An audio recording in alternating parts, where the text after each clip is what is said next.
इसी में जड़ है। आप फैक्ट्स को देखिए, सत्ता पक्ष जो हमारे संविधान के तहत उनकी जिम्मेदारी होती है, वो प्रोसिक्यूटर है, वो प्रोसिक्यूशन है। स्टेट वर्सेस और सत्ता अगर कहे कि हम नहीं करेंगे, और किस केसेस में सत्ता कह रही, बिल्किस बानो के केस में ऐसे हुआ स्पष्ट रूप में हिंदुत्व पहचान बनाने की विचार, हिंदुत्व राष्ट्र बनाने का विचार और हिंदुत्व के लिए, इस प्रकार के हिंदुत्व के लिए काम करने वाले फौज, और ये तीनों को मिलाकर विचार प्रचार, उसका परिणाम माइनॉरिटीज के खिलाफ हिंसा। सरकारी पक्ष ने 5 साल में कोई सबूत पेश नहीं किया, और आपने एक ऐसे कानून को लगाया यूएपीए, जो आज यूएपीए देश की संविधान की जो मुख्य फ्रीडम ऑफ एक्सप्रेशन है, जो right to life and liberty है आर्टिकल 21 में, आप यूएपीए जैसे कानून जो उसको बिल्कुल बुलडोज कर रहे हैं। लेफ्ट लेंस में आपका स्वागत है। जैसा कि आप जानते हैं, ये हमारा साप्ताहिक कार्यक्रम है जिसमें हम देश दुनिया हो रही घटनाओं पर विस्तार से बात करते हैं, लेफ्ट के नजरिए से बात करते हैं। और इस चैनल को आपके सब्सक्रिप्शन की जरूरत है ताकि आप हमेशा इसका नोटिफिकेशन पा सकें और इसको आगे बढ़ा सकें। आज लेफ्ट लेंस में हमारी खास मेहमान है कॉमरेड वृंदा करात, जो पिछले लगातार दिनों में, इस बीच में अगर हम देखें तो लगातार एक हमला चल रहा है, और चाहे अखलाक के मसले पर हो, चाहे उमर खालिद का मसला हो, बेल न मिलना हो, चाहे ईसाई नन जो छत्तीसगढ़ में अभी तक जेल में पड़े हुए हैं, इन सब तो इन सब मुद्दों को मिलाकर हम आज की बात रखेंगे। पहले इस पर एक फौरी कि ये क्या अलग अलग जगह पर अलग अलग समय में हो रही घटना के तौर पर देखें, या इसके पीछे एक साफ राजनीतिक पहलू छिपा हुआ है। ये बहुत ही प्रासंगिक सवाल है, और वाकई में पूरे देश को इस पर विचार करने की जरूरत है कि ये जो प्रदेश अलग हो सकते हैं, वहाँ के कल्चर अलग हो सकते हैं, वहाँ के पॉलिटिक्स जो सरकार चला रहे वो अलग हो सकते हैं, लेकिन ये कैसे है कि हर जगह विदाउट एक्सेप्शन इस प्रकार की माइनॉरिटी बेटिंग, माइनॉरिटीज के खिलाफ एक जबरदस्त हमले के रूप में क्यों घट रहा है, ये एक सवाल है। और मुझे जो लगता है कि ये अलग अलग देखने का तो कोई सवाल है नहीं, श्रृंखला कहाँ से पैदा होता है ये हमें देखना है, उसकी जड़ कहाँ है। बिल्कुल। तो अभी आप हाल में मुझे जैसा हम सब ने देखा कि अखलाक को उत्तर प्रदेश की सरकार ने उनके हत्यारों को माफीनामा देने का फैसला किया, और उसके बाद आप लगातार 2 बार कोर्ट में गई, उनके परिवार से मिली। क्या आपने देखा वहां उन लोगों को, उनसे बात भी हुई, किस तरह की का अनुभव है? हाँ, ये बिल्कुल सही है। अखलाक के केस के भी अगर हम जड़ देखें वो कहाँ से आता है, मुझे लगता है उस पर विचार करने की जरूरत है। क्योंकि अखलाक के केस में हुआ क्या, 2015 में घटना हुई, पहले ही उस प्रकार का मॉब लिंचिंग का था कि गाय हत्या के नाम पर किसी को वहाँ मॉब लिंच कर रहा है, वहाँ पूरे पब्लिक स्पेस में उनको पीटा जाता है, मारा जाता है, उनकी वहाँ मर्डर किया जाता है। और इतने सालों के बाद उत्तर प्रदेश की सरकार एक एफिडेविट देती है कोर्ट में कि ये केस को ही वापस लिया जाए। मतलब इससे ज्यादा शर्मनाक बात और क्या हो सकती है? मतलब केस को वापस ले लो, और उसके कारण मुख्य, क्योंकि लाठी से पीटा गया, हथियार से, बंदूक से नहीं, कोई व्यक्तिगत रंजिश नहीं था। और तीसरी बात है, अगर हम केस को चलाएंगे तो सांप्रदायिक सद्भाव बिगड़ जाएगा। इसी में जड़ है। इसको थोड़ा और स्पष्ट कीजिए, इस जड़ को देखना बहुत जरूरी है। एग्जैक्टली, इसी में जड़ है। आप फैक्ट्स को देखिए। सत्ता पक्ष जो हमारे संविधान के तहत उनकी जिम्मेदारी होती है, वो प्रोसिक्यूटर है, वो प्रोसिक्यूशन है। स्टेट वर्सेस, और सत्ता अगर कहे कि हम नहीं करेंगे, और किस केसेस में सत्ता कह रही है? बिल्किस बानो के केस में ऐसे हुआ, बिल्कुल स्पष्ट रूप पर हुआ। मतलब अखलाक के केस में है, तो इसके पीछे जड़ स्पष्ट रूप में हिंदुत्व पहचान बनाने की विचार, हिंदुत्व राष्ट्र बनाने का विचार, और हिंदुत्व के लिए, इस प्रकार के हिंदुत्व के लिए काम करने वाले फौज, और ये तीनों को मिलाकर विचार, प्रचार, उसका परिणाम माइनॉरिटीज के खिलाफ हिंसा। बहुत स्पष्ट है। मतलब इसको मैं दूसरे तरह से अगर कहूं कि राज सत्ता जिसकी जरूरत ही आम इंसानों को इसलिए होती है कि वो भरोसा कर सके कि वो सुरक्षित है, आज इस अपने हिंदुत्व की राजनीति के लिए एक टारगेटेड तौर पर जो हमला है वो एक मैसेजिंग है, और वो सिर्फ एक के लिए नहीं, पूरे भारत के लिए मैसेजिंग है, जिसकी वजह से ये सब सारे मुद्दे जुड़ते हुए दिखाई देते हैं। ऐसे में उनके परिवार की जब आप मिले, अखलाक के परिवार का, उनका क्या महसूस किया आपने? उनकी क्या स्थिति है इस वक्त? मैं लगभग ऐसे 5 परिवारों के साथ, हमारे संबंध बहुत नजदीक हैं, जिनके घरों में इस प्रकार की सांप्रदायिक हिंदुत्ववादी विचार के आधार पर हत्या हुई है।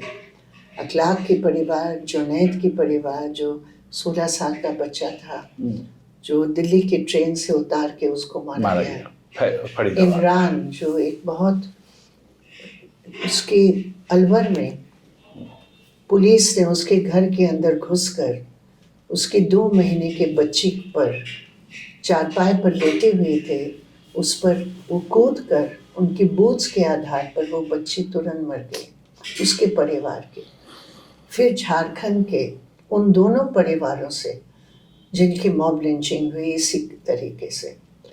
और एक चीज़ कॉमन है जो मैंने देखा, क्योंकि 1984 में भी हम उन तमाम सिख के खिलाफ दंगों के परिवारों के साथ, यहाँ हमारे पार्टी ने बहुत काम किया, उनके साथ भी हमारे बहुत संबंध नज़दीक रहे परिवारों के साथ।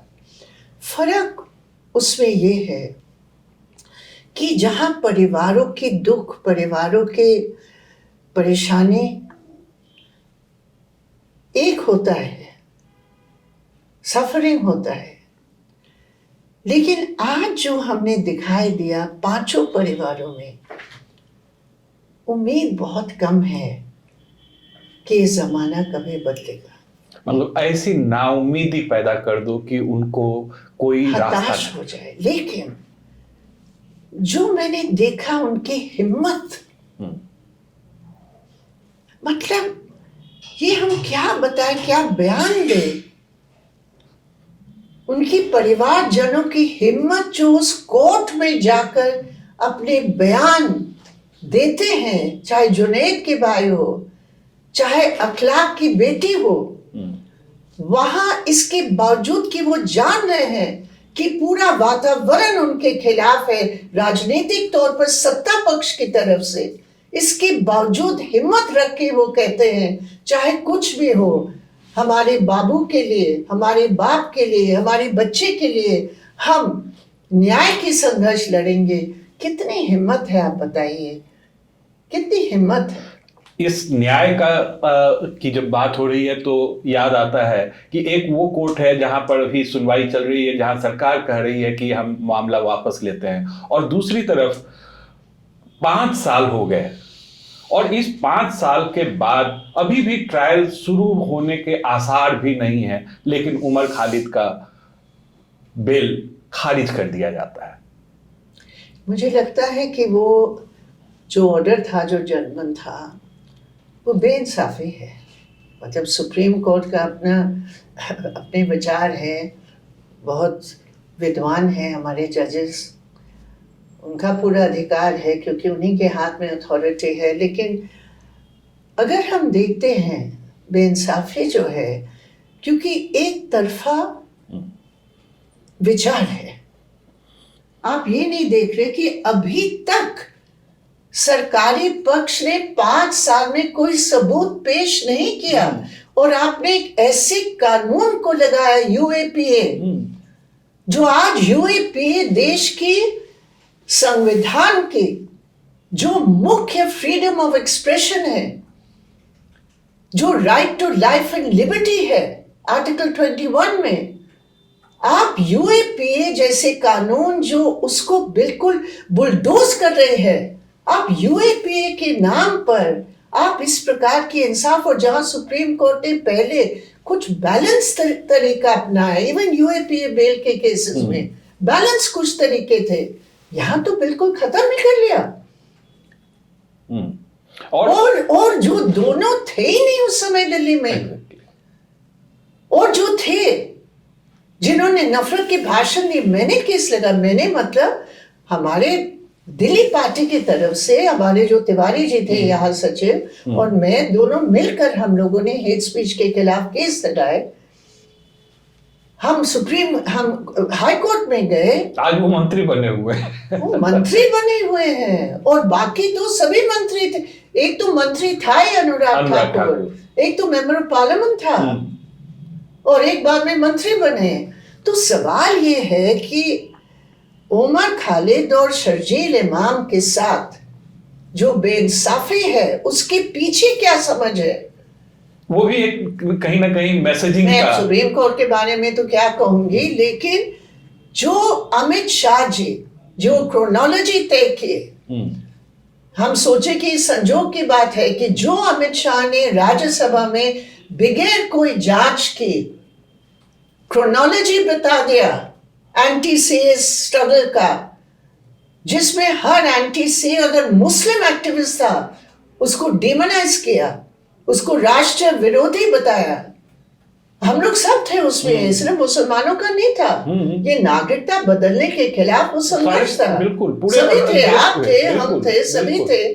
आपने बना लिया, आपने यूएपीए लगा लिया, आपने यूएपीए सबके खिलाफ लगाया, आपने लगाया न्यूज क्लिक के खिलाफ, आपने लगाया भीमा कोरेगांव में, आपने लगाया दिल्ली राइट्स में, और जो असली लोग हैं उनके ऊपर आप कुछ नहीं लगाएंगे, क्योंकि वो आपके हाँ में हाँ मिलाने वाले, या आपके नफरत की राजनीति को आगे बढ़ाने वाले लोग हैं। और ये चीज हमने वहां पर देखा। लेकिन मैं और बात पर अगर वापस आऊं, ये हिंदुत्व का, ये बहुत जरूरी है समझना कि जब हम हिंदुत्व आइडेंटिटी की बात करते हैं, इसमें हिंदू धर्म में जो लोग भक्ति रखते हैं उससे कुछ मतलब नहीं है। अभी हम देख रहे हैं, अभी मैंने कोई देखा था कि अभी ये बीजेपी के स्पोक्समैन आरएसएस के बोल रहे हैं, क्यों हम हिंदू बोले, क्यों हम हिंदुइज्म बोले, ये सब हिंदुत्व है। बिल्कुल गलत है।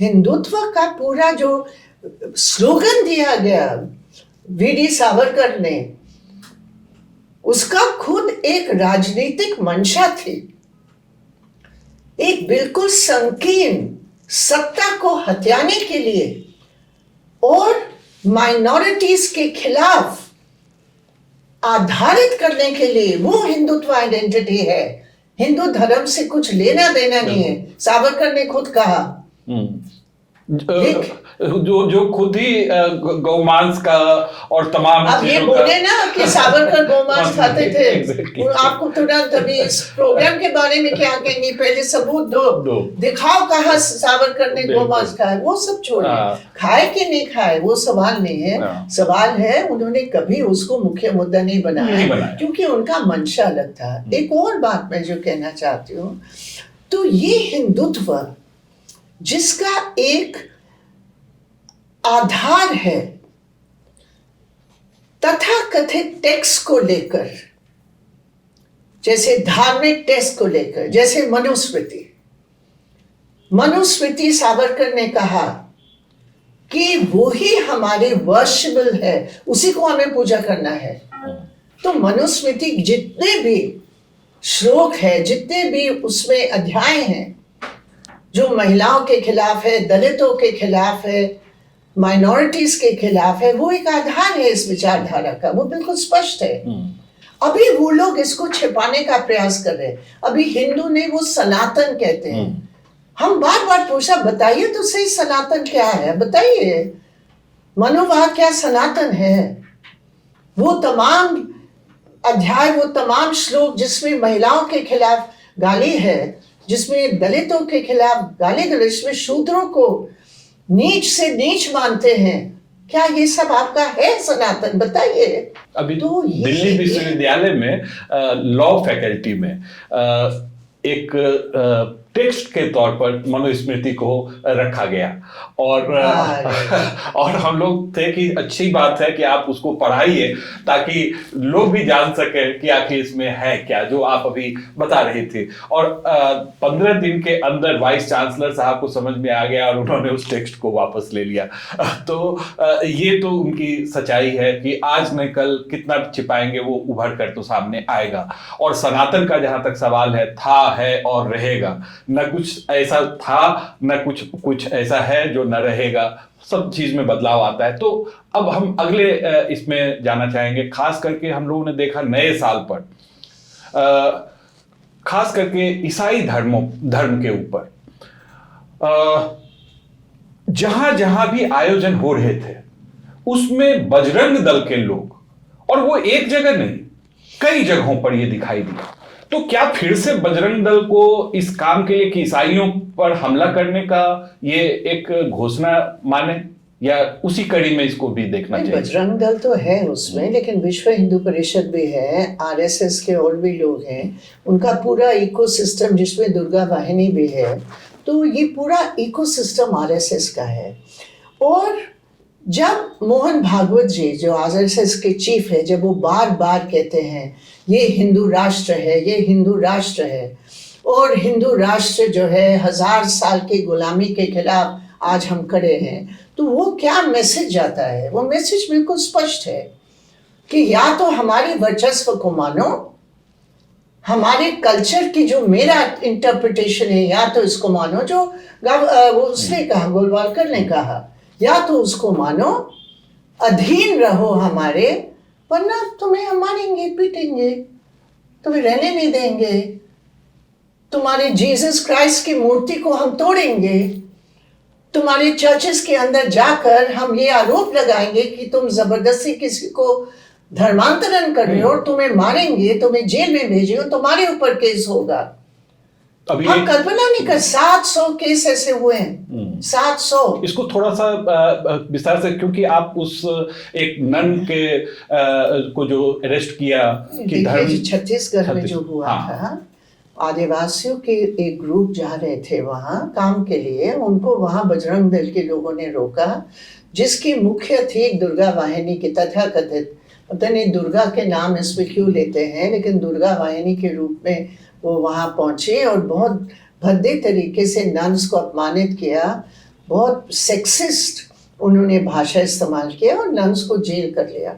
तो देश भर में जो उसका पूरा विरोध हुआ, केरल में उसका जो बहुत ज़बरदस्त विरोध हुआ, और जब पता चला कि केरल के चुनाव होने वाले और क्रिश्चियन माइनॉरिटी के इम्पोर्टेंट चुनाव का बेस है वहाँ, तो केरल के जो वहाँ बीजेपी के मेन हैं, उन्होंने कहा और उन्होंने बातचीत की और बहुत एक ड्रामाबाजी किया कि भाई ठीक है हम इनको निकालेंगे। कुछ नहीं किया। जो आप बोल रहे थे पहले कि नन्स अभी भी जेल में है, नहीं, नन्स बेल में निकल गए क्योंकि वहां कोर्ट ने कहा। और कोर्ट में एक मुस्लिम जज था। कहना नहीं चाहिए ये, आज तो हर चीज को कहना नहीं चाहिए क्योंकि वो जज मुस्लिम था, इससे उसके ऊपर भी 10 आरोप लगे कि कैसे उसने बेल दी। लेकिन जो मुख्य बात है, जिन्होंने ये सब किया आज तक उनके ऊपर कोई भी एक्शन नहीं हुआ।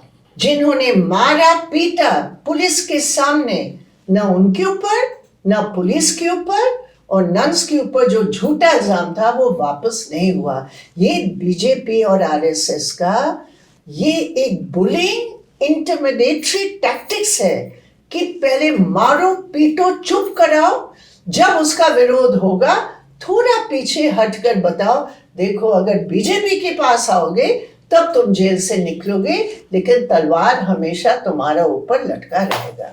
और यही है क्रिश्चियंस के ऊपर। मुझे खेद है इस बात की। केरला एक कम्युनल हार्मनी का एक मशाल है। अंधेरे में उसकी रोशनी हमें एक उम्मीद देती है, प्रेरणा देती है। ये केरला है। लेकिन उस केरल के अंदर भारतीय जनता पार्टी और आरएसएस के लोग इस प्रकार विभाजन करने की पॉलिटिक्स कर रहे हैं। धमकी, ईडी, सीबीआई एक तरफ, दूसरी तरफ एफसीआरए के इजाजतें, क्योंकि वहां एनजीओस चल रहे हैं, क्रिश्चियन एनजीओस, उनके ऊपर जबरदस्त दबाव और चर्च की एक सेक्शन को दबाने का प्रयास कर रहे हैं कि आप हमारे साथ हो। अब आप बताओ, मोदी जी यहाँ जाते हैं दिल्ली के चर्च में कौन सा मेन चर्च है ना, हाँ, अभी फोटोग्राफ्स आए उसके, क्या है आप और दिखाइए जीसू के सामने।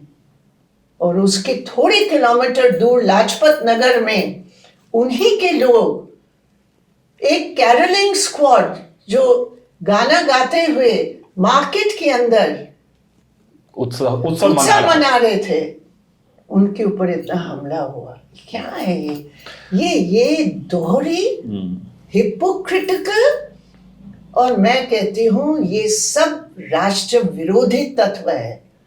और आज मोदी जी मंच पर खड़े होकर बोलते आरएसएस का स्टैंप हम कर रहे हैं, और इसका नतीजा यही है कि हर जगह सांप्रदायिक भावनाएं बढ़ा रहे हैं। एक तरफ विकसित भारत बोल रहे हैं और दूसरी तरफ आरएसएस को पूरी खुली छूट मिली हुई है कि वो और मोहन भागवत ने अभी 2 दिन पहले घोषणा की कि 46 तक आते आते हम हिंदू राष्ट्र बन के रहेंगे। तो ये जो अभियान है, ये जो दोचित्तापन है कि दिखाओ कुछ और करो कुछ, बताओ कुछ और करो कुछ, जिसका जिक्र आपने किया, ये विस्तार से यहाँ बताने के लिए आपको बहुत बहुत धन्यवाद कि आपने इस पूरे मसले को रखा। और मैं आप सभी से रिक्वेस्ट करूंगा कि आप लोग इस लेफ्ट लेंस को सब्सक्राइब कीजिए, जिससे आपको लगातार नोटिस मिलता रहे जब भी हम अपलोड करें। बहुत बहुत धन्यवाद कॉर्पोरेट।